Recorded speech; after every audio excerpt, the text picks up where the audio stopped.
Lieutenant Amy Davis rubbed her tired eyes and stared at the monitoring console. The outer rim station was quiet as always. She had been watching the deep space channels for 6 hours and nothing interesting had happened. The coffee was cold. And her shift would not end for another 2 hours. The station floated in empty space, far from Earth and far from any known alien worlds. Amy's job was to listen for signals from unknown sources. Most days, she heard nothing but space noise and random energy bursts from distant stars. Then the console started beeping. Amy sat up straight and checked the display. A signal was coming through on channel 7. It was weak but definitely artificial. Someone or something was trying to communicate. She put on her headphones and listened carefully. At first, she heard only static and strange humming sounds. Then a voice came through the noise. It spoke in broken English with a harsh reptilian accent. The humans... they are coming. The reckoning... it has begun. Amy's heart started beating. Faster, she recorded the message and played it again. The voice sounded afraid, desperate. There was pain in those words and something else. Terror. We tried to prepare. We built weapons. We studied their ways of war. But it is too late. They have found us. The judgment comes as the old story said it would. The signal grew weaker. Amy adjusted her equipment, trying to keep the connection. To any who hear this... beware the humans. They are not what they seem. They are not victims. They are the universe's answer to our crimes, the reckoning species. Just as the prophecies warned, the transmission cut off. Amy stared at the console in shock. She played the recording 3 more times, making sure she had heard correctly. Someone out there knew about humans. They were afraid of humans. They called them the reckoning species. But how was that possible? Earth had only started exploring. Deep space 20 years ago. They had never made contact with any alien civilization. Amy sent an emergency signal to Earth Command. Within an hour, she received orders to stay at her post and wait for backup. Commander Jake Mitchell arrived on the research ship Destiny 2 days later. He was a tall man with gray eyes and scars on his hands from the colony wars. Amy had heard stories about him. He was one of Earth's best tactical minds, and he did not waste time on impossible things. Play the message again, Jake said as he sat down beside Amy's console. Amy played the recording. Jake listened without moving, his face showing no emotion. When it ended, he was quiet for a long moment. Have you traced the source? He asked. Yes, sir. The signal came from the Kepler 442 system, about 18 light-years from here. Jake nodded. We leave in 6 hours. Pack your gear? Sir, am I coming with you? You received the message. That makes you part of this now. The Destiny jumped to hyperspace with a crew of 45. Dr. Lisa Carter was among them. She was Earth's best xenobiologist, a small woman with kind eyes who specialized in first contact situations. Amy liked her immediately. What do you think the message means? Amy asked Dr. Carter as they traveled. I do not know, Lisa said honestly. But it suggests that someone out there has been watching us for a long time. Long enough to learn our language and study our military history. The journey to Kepler 442 took 8 days. When they arrived, they found a solar system with 5 planets. The third planet showed signs of recent destruction. Captain Ryan Brooks led the first scouting mission to the planet's surface. He was a veteran Marine with 20 years of combat experience. His team landed near what had once been a large city. Command, you need to see this. Ryan's voice came through the radio. Jake, Lisa, and Amy took a shuttle down to the planet. What they found made Amy's stomach turn. The alien city was in ruins, but not from natural disaster. The buildings had been destroyed by weapons fire. Streets were filled with debris and what looked like alien vehicles turned upside down. Everything was covered in a thin layer of ash. But the strangest thing was the architecture. The buildings looked almost human in design, but more advanced. The technology was clearly alien, but it followed patterns that seemed familiar. Look at this, Dr. Carter said, examining a damaged structure. These blast patterns. They were Not made by the weapons we know about. Commander Alex Turner arrived with the intelligence team. He was a quiet man who specialized in analyzing alien psychology and technology. His job was to figure out how other species thought and what they wanted. "I have found something interesting," Alex said, leading them to a partially destroyed building. This appears to be some kind of data storage facility. Inside the building, they found thousands of damaged computer cores. Alex's team worked for hours to recover data from them. What they found changed everything. The data was in an alien language, but the computers had translation programs. The aliens called themselves the HFY. They were a reptilian species that had been spacefaring for over 1,000 years, but the most shocking discovery was in their historical records. The HFY had been preparing for humanity's arrival for more than a century. "Listen to this," Alex said, reading from a translated document. "Species designation, human origin, Sol 3, threat level, extinction class. Recommended response, total preparation for judgment scenario. Amy felt cold. Judgment scenario?" Alex continued reading. "Human forces appear in star systems where advanced species have committed crimes against primitive civilizations.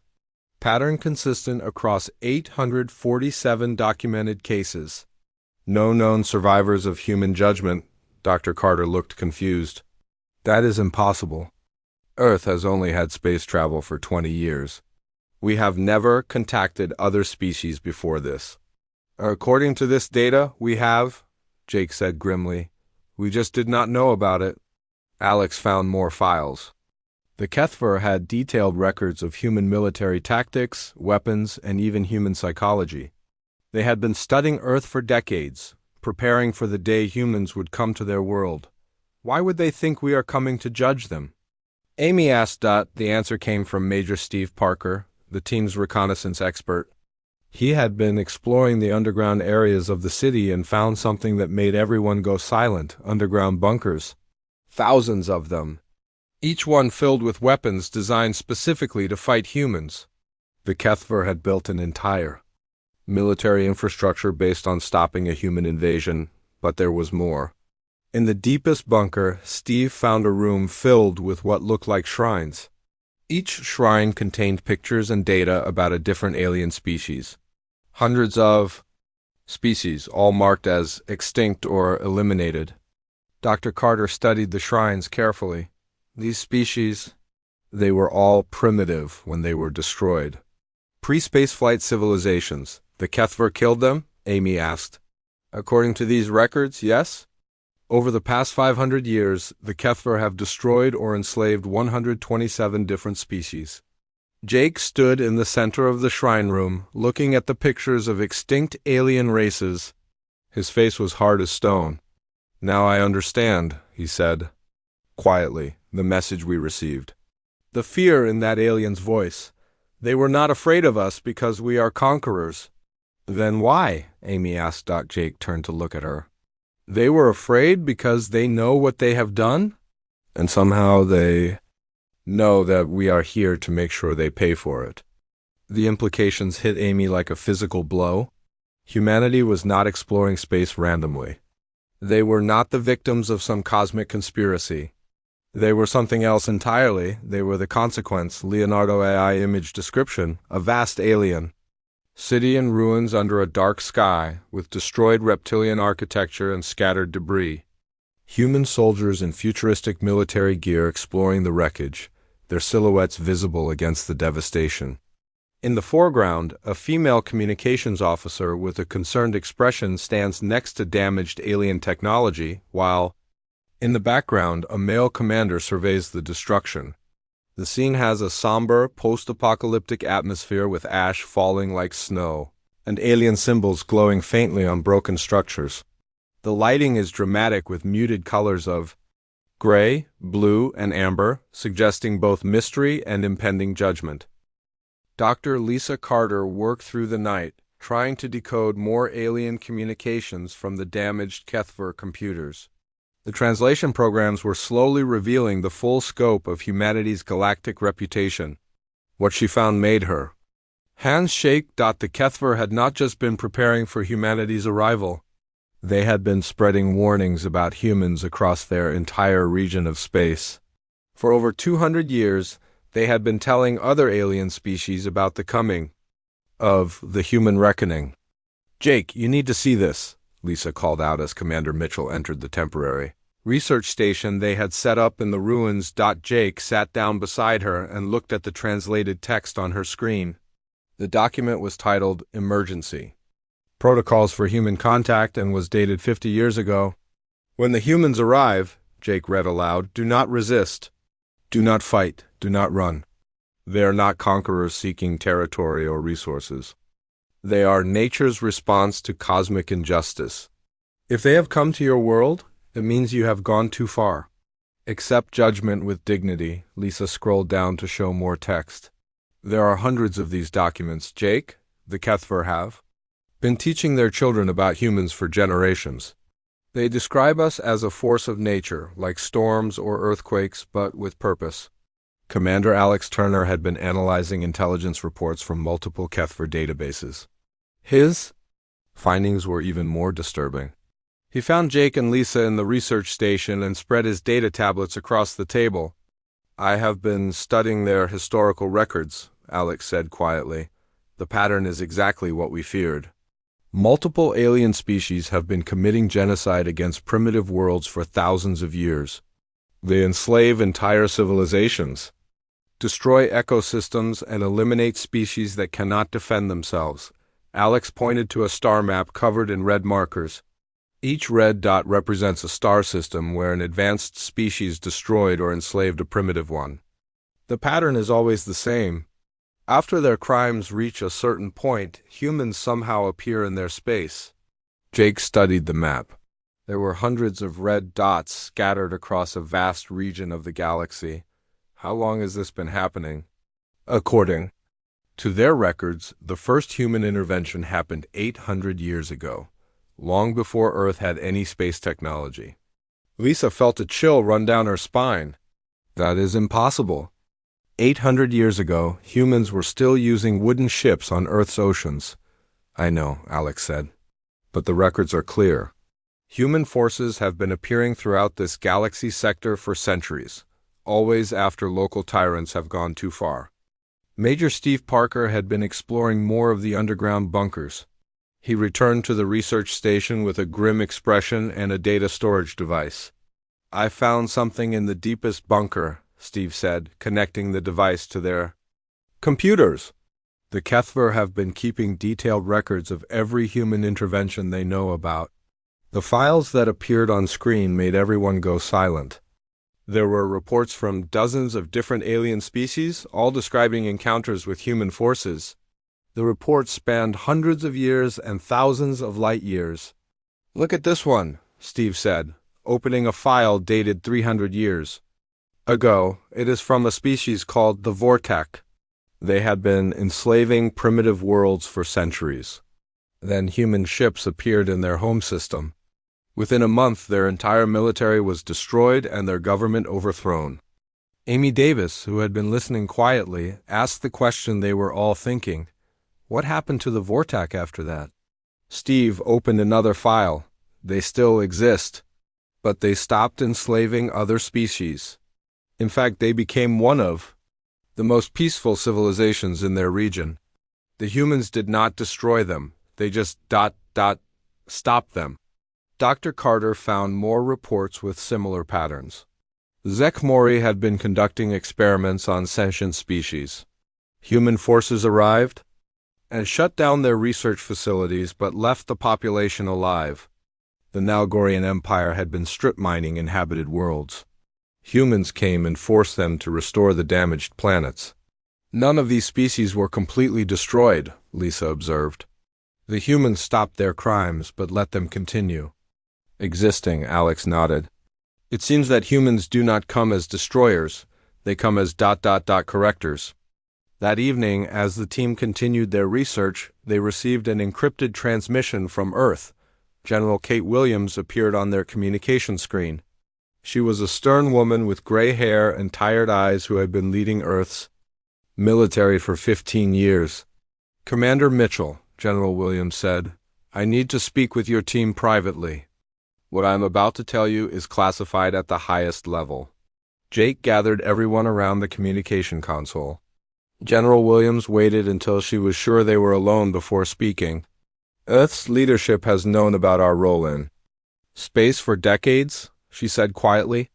We have been keeping the truth from our own people, including most of our military. Amy felt her world shifting again. What truth, General? Humanity is not expanding into space randomly. We are being guided. Every exploration mission, every colony ship, every military deployment, they are all directed by forces we do not fully understand. Dr. Carter leaned forward. What kind of forces? General Williams was quiet for a moment. Ancient ones. Cosmic ones. We call it the balance protocol. It seems to be some kind of universal system that uses humanity as an instrument of justice. Major Parker asked, "How long has Earth Command known about this?" "Since our first deep space mission 40 years ago. We found ruins on Proxima Centauri that contained messages addressed to humanity. Messages that had been waiting for us for thousands of years." The transmission screen flickered as General Williams sent them a data file. "These are some of those messages. They are all the same. Prayers from dying civilizations asking the universe to send someone to stop their oppressors. Someone to bring justice to those who thought themselves untouchable." Jake opened the file and read the first message aloud. "To whoever may come after us. We were the Yolani of the Fourth World. The Kethver came to our system 50 years ago. They took our children for slaves and burned our cities. We are the last survivors. If there is justice in the universe, if there is anyone who can stop them, please, make them pay for what they did to us." Lisa's eyes filled with tears as she read another message. "We are dying. Our world is being consumed by the hegemony mining fleets. They say no one will come to help us because we are too primitive to matter. But if someone is listening, if someone cares about justice, please remember that we existed. Please make sure this never happens again." Alex found dozens more messages, all with the same desperate hope. All asking for someone to bring justice to their killers. "These prayers," General Williams continued, "somehow reached Earth. We do not know how. But our expansion into space has been unconsciously guided by the collective will of genocide victims seeking justice." Commander Mitchell stood up and walked to the window, looking out at the ruined Kethver city. "So we are not explorers, we are not conquerors, we are ... The answer to prayers?" Amy finished quietly. General Williams nodded. "The galaxy has been waiting for us, Jake, waiting for someone who would make sure that actions have consequences. That is why the Kethver are so afraid. They know what they have done to other species, and they know what human justice looks like." As if summoned by their conversation, warning alarms began sounding throughout their temporary base. Major Parker checked his tactical display and his face went pale. "Multiple Kethver ships approaching from the outer system," he reported. "Military formation. They are not coming to talk." Jake turned back to the communication screen. "General, the Kethver are launching a preemptive strike." General Williams looked sad but not surprised. "They are not attacking out of aggression, Jake. They are attacking out of fear. They know what they have done and they know what comes." Next, the first explosions lit up the sky outside their windows. The Kethver had arrived in force, not to conquer human territory, but to try to stop what they saw as their inevitable judgment. Dr. Carter watched the alien ships descending through the atmosphere and asked the question that would define everything that followed. What happens when the guilty try to prevent their own reckoning? Jake picked up his weapon and headed for the door. We find out what humanity is really capable of. Leonardo AI image description. A human research facility built among alien ruins. At night, with multiple computer screens showing star maps marked with red dots and alien text translations. In the foreground, a female scientist with worried eyes studies glowing holographic displays of galactic coordinates, while a male commander in military uniform stands at a window watching alien warships descending through a dark sky with weapon fire lighting up the clouds. The scene combines advanced human technology with ancient alien architecture, featuring blues, greens, and amber lighting from the displays contrasting with the ominous red glow of approaching enemy vessels in the distance. The Kethver attack came at dawn. Their ships filled the sky like angry metal birds, firing energy weapons that turned the alien ruins into molten glass. Commander Jake Mitchell led his team through the underground tunnels as explosions shook the ground above them. "They are not trying to capture us," Captain Ryan Brooks observed as he checked his weapon. "They are trying to erase all evidence we were here." Dr. Lisa Carter carried a portable data storage unit containing all the alien records they had recovered. The information was too important to lose. As they moved through the tunnels, she could not stop thinking about the messages from extinct species they had found. "Jake," she said as they reached a deeper level, "we need to find more survivors. Other species that might know about the Kethver crimes." Major Steve Parker had scouted ahead and found an ancient transport tunnel that led away from the city. "There's something down here," he called back. "Old ruins. Much older than the Kethver city above us." The tunnel led to a vast underground chamber filled with structures that looked nothing like Kethver architecture. These buildings were made of some kind of crystal that still glowed faintly after centuries. The style was elegant and peaceful, completely different from the harsh military designs above. Dr. Nathan Cole, the team's physicist, examined the crystal structures with his instruments. "This technology is incredible," he said in wonder. "The crystals store information in their molecular structure. It is like the entire city is one massive computer." Amy Davis found what looked like a central plaza surrounded by tall crystal spires. When she touched one of the spires, it began to glow brighter and projected images into the air above them. The images showed a beautiful world filled with beings made of pure energy. They looked like dancing lights in humanoid shapes, moving through crystal cities that floated in the clouds. The beings seemed peaceful and wise, spending their time creating art and music that existed as patterns of light. "These must be the Zephyrians," Alex Turner said, recognizing the species from the Kethver records. "The energy-based civilization that was completely destroyed." More images appeared, showing the Zephyrians' first contact with the Kethver. The reptilian aliens had come as traders, claiming they wanted to exchange knowledge and resources. The Zephyrians had welcomed them with open arms, sharing their technology and culture freely, but the images grew darker. The Kethver had not come as friends.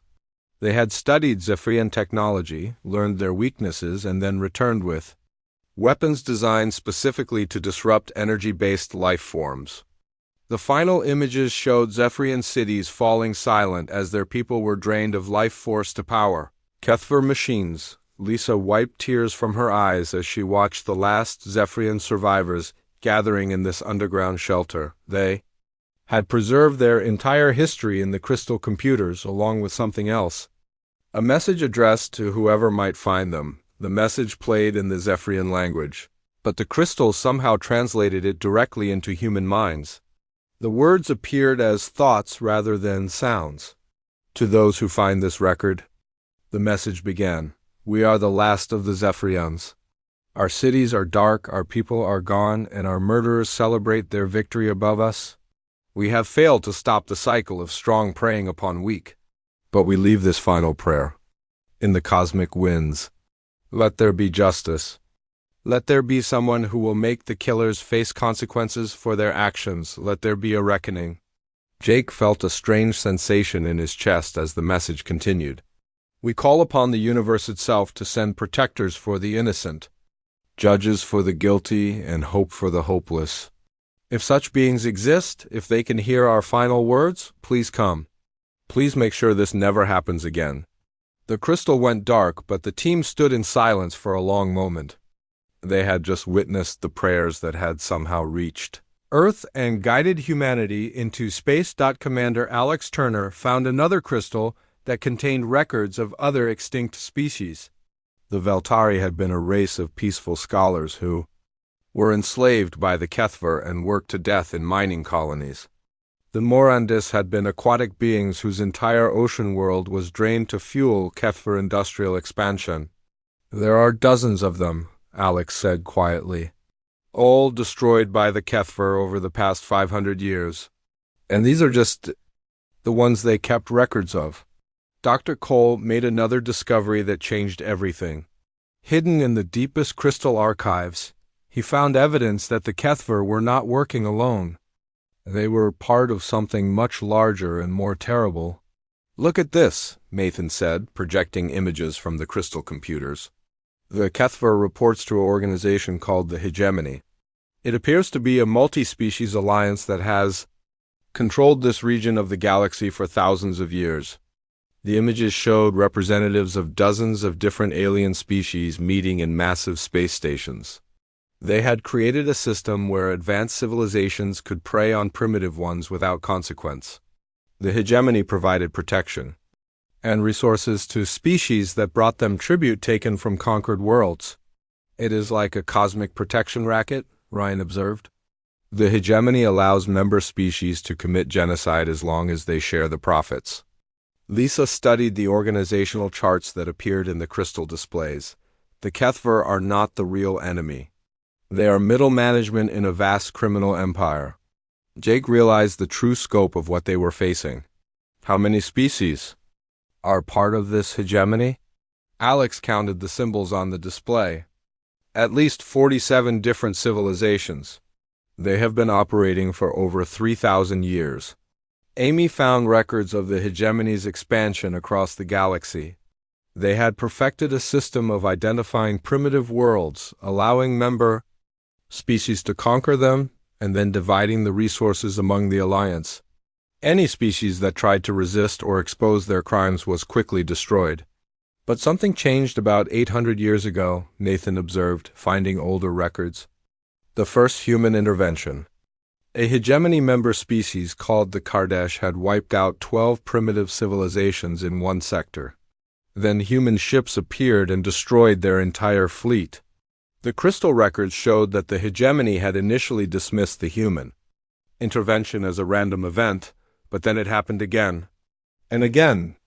Every time a member species went too far, humans would appear to stop them. The hegemony tried to study humanity, Alex read from the files. They sent observation ships to Earth, analyzed human military tactics, and attempted to predict when humans would intervene, but they could never figure out the pattern. Lisa found the answer in the final crystal archive.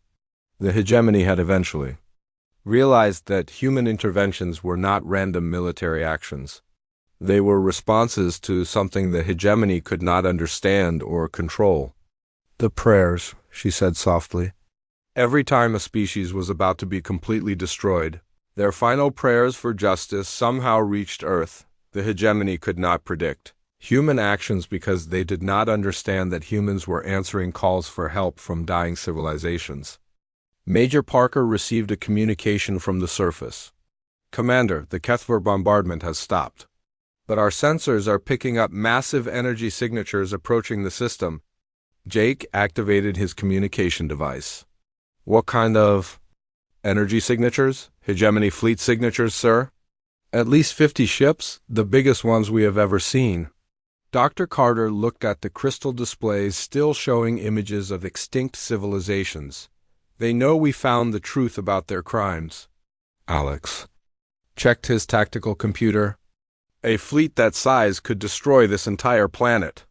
Jake made a decision that would define humanity's role in the galaxy war to come. He activated his emergency beacon, sending a priority signal to Earth Command. General Williams, he said when the connection opened, we need immediate reinforcement. We have discovered evidence of systematic genocide spanning thousands of years. The Kethver are part of a larger criminal organization called the Hegemony. General Williams' face appeared on the small screen. How large, Commander? 47 member species. 3,000 years of organized crime? They have been allowing advanced civilizations to destroy primitive ones as long as they share the profits. The general was quiet for a moment. And they know you found this information? Yes, ma'am. They are sending everything they have to stop us. Williams nodded grimly. Then it is time for humanity to stop hiding what we really are. I am sending the entire Third Fleet. It is time the galaxy learned why civilizations pray for human intervention. As the communication ended, Amy looked around at the crystal ruins of the Zephyrian civilization. Somewhere in the depths of space, 50 hegemony warships were coming to destroy all evidence of their crimes. But humanity was coming too. The prayers of the dead were about to be answered in full. Leonardo. AI image description. A vast underground crystal city with glowing spires and floating structures, where human soldiers with advanced equipment explore. Ancient ruins. In the center, energy-based holographic figures of elegant alien beings made of light dance around crystal pillars, telling their story of destruction. A female scientist touches a glowing crystal spire while male military officers watch the light projections above them. The human fleet arrived like thunder across the stars. Commander Jake Mitchell watched from the crystal underground chamber as 50 massive ships dropped out of hyperspace around the Kethver homeworld. The Third Fleet was Earth's most powerful military force, and seeing it deployed in full strength made even Jake feel a chill of awe. Admiral Sarah Johnson's voice came through the communication system. She was the fleet commander, a woman known for her tactical brilliance and iron will. Commander Mitchell, this is Admiral Johnson. We received your report about the hegemony. Are you ready to finish this? Jake looked around at his team, still surrounded by the glowing crystal ruins of the extinct Zephyrian civilization. Admiral, we have evidence of crimes spanning thousands of years. The galaxy needs to see justice done. Then let us give them what they have been praying for.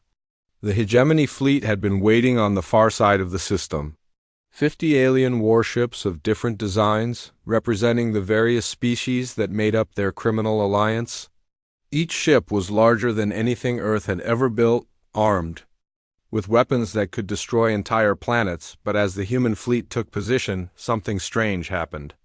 Several Kethver ships broke formation and began moving away from the hegemony fleet. Lieutenant Amy Davis monitored the communications channels and heard confused chatter from the alien forces. Commander, the Kethver are splitting up. Some of them are refusing to fight alongside the hegemony. Dr. Lisa Carter had been studying the Kethver psychological profiles. It makes sense. They know what they did to the Zephyrians and other species. Part of their population must be horrified by their government's actions. Captain Ryan Brooks received new intelligence from the fleet. Sir, we are getting surrender signals from 12 Kethver ships. They are requesting permission to come. And under human protection. Commander Alex Turner analyzed the situation quickly. The Kethver civilization is having a civil war with itself. Those who want to face judgment versus those who want to keep hiding their crimes. Admiral Johnson opened a channel to the entire system. Her voice was broadcast to every ship, every planet, every listening post within 100 light years. This is Admiral Sarah Johnson of the Earth Defense Force. We are here in response to prayers for justice that have echoed across the galaxy for centuries. To those who have committed crimes against innocent civilizations, your time of reckoning has come. To those who seek redemption, we offer you the chance to make things right. The response was immediate. More Kethver ships began breaking away from the hegemony formation. The alien alliance found itself facing not just human forces, but a rebellion within their own ranks. Major Steve Parker led a shuttle mission to one of the surrendering Kethver ships. The alien crew that met him were clearly terrified, but they had made their choice. The ship's captain was an elderly Kethver named Veltar who spoke broken English. We have done terrible things, Veltar said, his reptilian voice shaking. We destroyed the light beings. We killed the scholars. We took children from their families and made them slaves. We cannot undo these actions, but we can face judgment for them. Steve escorted Veltar back to the human command ship. During the journey, the alien captain revealed information that changed everything. The young ones, Veltar explained, they do not know the full truth. Our government told them the destroyed species were dangerous, that we acted in self-defense. But some of us remember. We remember the Zephyrian songs that filled our skies before we silenced them forever. Dr. Nathan Cole had been analyzing the Kethver ships that surrendered? Jake, they have been preparing for this moment for decades. These ships contain detailed records of every crime they committed. They have been keeping evidence of their own guilt. When Jake asked why, Veltar provided an answer that revealed the depth of Kethver psychology. Because we knew someday the reckoning would come, we could not live with the lies forever. Part of us wanted to be caught. The battle began when the Hegemony fleet opened fire on the surrendering Kethver ships, but something unprecedented happened. The human fleet did not respond with overwhelming force. Instead, they positioned themselves between the Hegemony forces and the Kethver ships that wanted to surrender. Admiral Johnson's tactical approach confused the Hegemony commanders. The humans were not trying to destroy the alien fleet. They were trying to protect those who wanted to face justice. Amy monitored alien communications. As confusion spread through the Hegemony ranks, Admiral, they do not understand our strategy. They expected us to attack with full force. Let them be confused, Admiral Johnson replied. We are not here as conquerors. We are here as judges. The space battle that followed was unlike anything in galactic history. Human ships used precise strikes to disable Hegemony weapons while avoiding casualties. When alien ships lost life support, human rescue teams immediately moved to save the crews.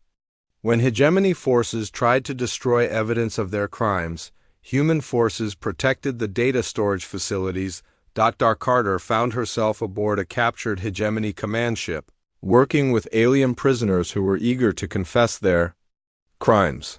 They want to tell us everything, she reported to Jake. Thousands of years of systematic genocide, and they have been carrying the guilt like a disease. The breakthrough came when Commander Alex Turner made contact with a species called the Morphic Collective. They were shape-shifting beings who had been enslaved by the Kethver for 3 centuries, forced to infiltrate and destroy other civilizations from within. The Morphic leader, who took the form of a tall humanoid with shifting features, spoke to Alex through a translation device. We have been waiting for you, the being said. Our prophets told us that justice would come wearing human faces. We have been secretly helping your forces for years, providing intelligence and sabotage. Alex was shocked. You have been helping humans? But we never knew you existed. You did not need to know. We could sense when human forces were coming to liberate a world. We would prepare the way, weaken the oppressors, gather evidence of their crimes. We are your hidden allies across the galaxy. The revelation that humanity had been unconsciously coordinating with resistance movements throughout the galaxy changed everything. Jake realized that the prayers for justice had been answered not just by bringing humans into space, but by inspiring resistance among the oppressed. The final phase of the battle came when the Hegemony leadership tried to escape. Their massive flagship, carrying the records of 3,000 years of organized crime, attempted to jump to hyperspace. But the ship found itself surrounded by vessels from dozens of different species. Former victims of Hegemony crimes had come to witness justice. The Zekmori, whose experiments had been stopped by humans centuries ago, now served as peaceful researchers. The Vortak, former slavers turned protectors, blockaded the escape routes.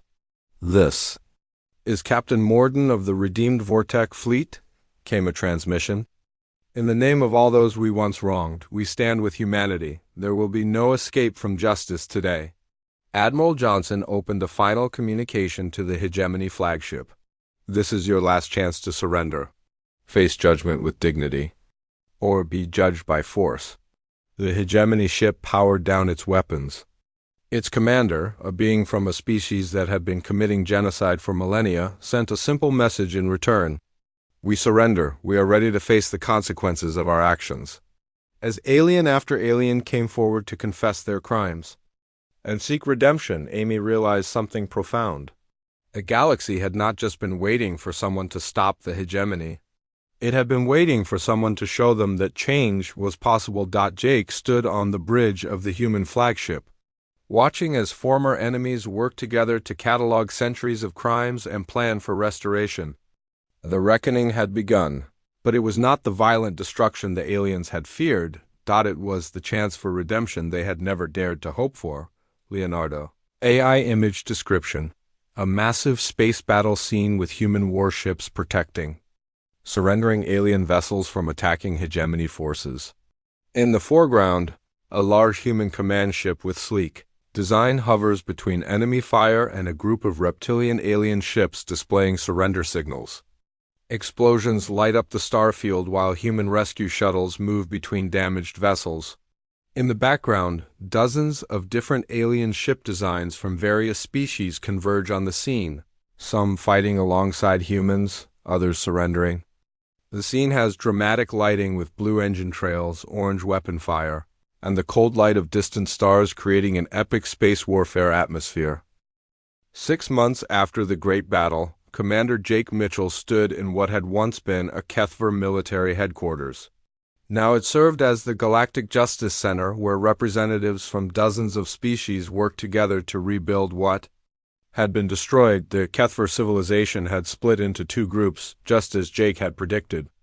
The Redeemers, led by Captain Veltar, had dedicated their entire society to restoring the species they had destroyed. The exiles had chosen to leave civilized space entirely, traveling to empty star systems where they could contemplate their actions without harming anyone else. Dr. Lisa Carter walked through the restoration laboratories where HFY scientists worked alongside human researchers. They were using preserved genetic material and cultural records to bring back extinct species. The work was slow and careful, but it was working. "Jake, you need to see this," Lisa called excitedly from the main laboratory. Jake found her standing beside a containment field that glowed with soft blue light. Inside the field, a small figure made of pure energy danced and spun in patterns of incredible beauty. It was no larger than a human child, but its movements contained all the grace and wisdom of an ancient civilization. "The first new Zephyrian in over 200 years, Lisa said with tears in her eyes. "She was born an hour ago." The energy being seemed to notice them watching and floated closer to the edge of the containment field. When it spoke, its voice was like music made of light. "Are you the humans?" the young Zephyrian asked. "The ones who answered our prayers?" Jake felt his throat tighten with emotion. "Yes, we are humans." "And you are safe now," the being pulsed with warm colors. "My name is Lirana. I am the first of my people to see the universe since the darkness fell. Thank you for bringing back the light." Dr. Nathan Cole had been working with Zephyrian technology specialists to rebuild their crystal cities. The first new Zephyrian settlement was taking shape on a moon orbiting the HFY homeworld. It seemed fitting that their civilization would be reborn in the very system where it had been destroyed. Captain Ryan Brooks entered the laboratory with news from across the galaxy. "Commander, we are getting reports from the outer sectors. The word is spreading fast. 3 more hegemony member species have requested human intervention to help them stop their own criminal activities." The Morphic Collective had become humanity's most valuable allies in this new galactic order. Their shape-shifting abilities allowed them to infiltrate criminal organizations and gather evidence of ongoing crimes. But more importantly, they served as living proof that redemption was possible. Commander Alex Turner had been working with Morphic agents to track down the remaining hegemony cells. "The organization is collapsing from within," he reported. "Species that were members for thousands of years are confessing their crimes and asking for guidance on how to make amends." Major Steve Parker had been leading missions to worlds where genocides were still in progress. Human forces arrived not as conquerors, but as protectors, stopping the killing and helping local populations rebuild. The pattern was always the same. The oppressors, faced with human intervention, would either surrender or find their own forces abandoning them. Amy Davis had been promoted to communications director for the entire galactic operation. Her job was to monitor distress calls from across the galaxy and coordinate human responses. The volume of calls had increased dramatically as word spread that justice was finally possible. "We are receiving over 100 requests for help every day," Amy reported during the morning briefing. "Species that have been suffering in silence for centuries are finally speaking up." General Kate Williams arrived from Earth with news that would reshape humanity's role in the galaxy. She met with Jake and his team in the former Kethver Council chambers, now converted into a human command center. The Earth government has made a decision, General Williams announced. We are establishing permanent bases throughout this galaxy. Sector, humanity will no longer hide what we are. We are accepting our role as the guardians of cosmic justice. Dr. Carter looked concerned. General, that is a massive responsibility. Are we ready for something that large? Williams nodded. We have been preparing for this since we first learned about our role 40 years ago. Earth has been training intervention forces, developing new technologies, and studying alien psychology. We knew this day would come. The new galactic order was unlike anything the universe had seen before. Instead of conquest and exploitation, it was built on restoration and redemption. Former enemies worked side by side to repair the damage of millennia, the Vortak. Once, a species of slavers had become the galaxy's most effective peacekeepers. Their knowledge of criminal psychology helped them identify and stop oppression. Before it could escalate to genocide, the Zekmori, former experimenters on sentient beings, now used their scientific knowledge to develop medical treatments for species that had been damaged by hegemony crimes. Even former hegemony leadership had found new purpose. Those who truly sought redemption were given the chance to use their knowledge of criminal networks to help dismantle the remaining cells, but the work was far from over. Jake received a priority transmission that reminded him that humanity's mission would never truly end. The message came from a distant star cluster, transmitted by a species called the Talaneri. Their world was being invaded by a group calling itself the New Hegemony, formed by species that had escaped the justice trials. Please, the desperate voice pleaded, if the humans can hear this, if the stories are true, we are the last free city on our world. The invaders say they will make us pay for what happened to their leaders. They say no one will come to save us because we are too weak to matter. But if someone is listening, if someone cares about justice, please help us. Amy looked at the message coordinates and then at Jake. It is 300 light years away. The fastest ships would take 2 months to get there. Jake thought about young Lyrana, the reborn Zephyrian who represented hope for an entire extinct civilization. He thought about Captain Veltar and the Kethver who had chosen redemption over denial. He thought about all the species across the galaxy who were finally free to live without fear. General Williams, Jake said, activating the communication system, we need to talk about expanding our operations. Williams appeared on the screen with a knowing smile. Already on it, Commander. The 4th and 5th fleets are preparing for deployment. How soon can your team be ready to move? Dr. Carter checked her research equipment. The restoration work here can continue without us. The Kethver know what they need to do. Captain Brooks examined his tactical displays. My teams are ready. For deployment, sir. Major Parker studied star charts of the distant cluster. I can have reconnaissance ships there in 6 weeks. Alex Turner was already analyzing intelligence reports about the new hegemony. They made a mistake by using the hegemony name. Every species in the galaxy will know what they represent. Amy began preparing communication equipment for the long journey. Commander, should I send a response to the Talaneri?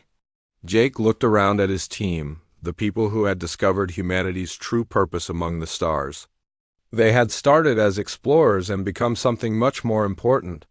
They had become the answer to prayers that echoed across the cosmos. Yes, Jake said. Send this message. We have received your call for help. Justice is coming. Hold on, as the human fleet prepared to depart for another corner of the galaxy. Lyrana floated to the observation window of her crystal habitat.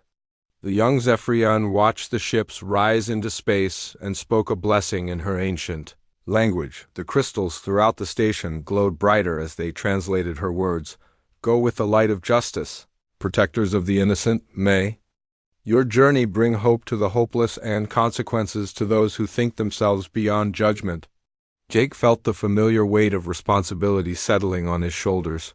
Somewhere in the distance, 300 light years away, people were praying for salvation.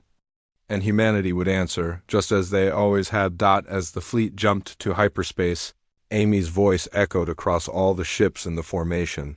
This is the human fleet responding to distress call. Talinary 7749, justice is coming. We are the reckoning. The words carried across space, reaching the dying Talinary cities and the new hegemony forces that threatened them. Once again, prayers for justice had been heard. Once again, humanity was coming to ensure that actions had consequences. The echo of justice would never fade as long as there were those who needed protection and those who thought themselves untouchable.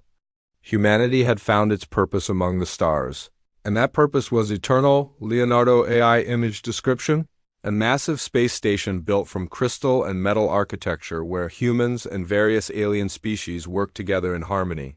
In the foreground, a female human scientist in a white lab coat watches a glowing energy being floating in a containment field, while various alien creatures, including reptilian and shape-shifting beings, collaborate on restoration projects. Through large windows, human starships are departing into hyperspace with trails of blue light.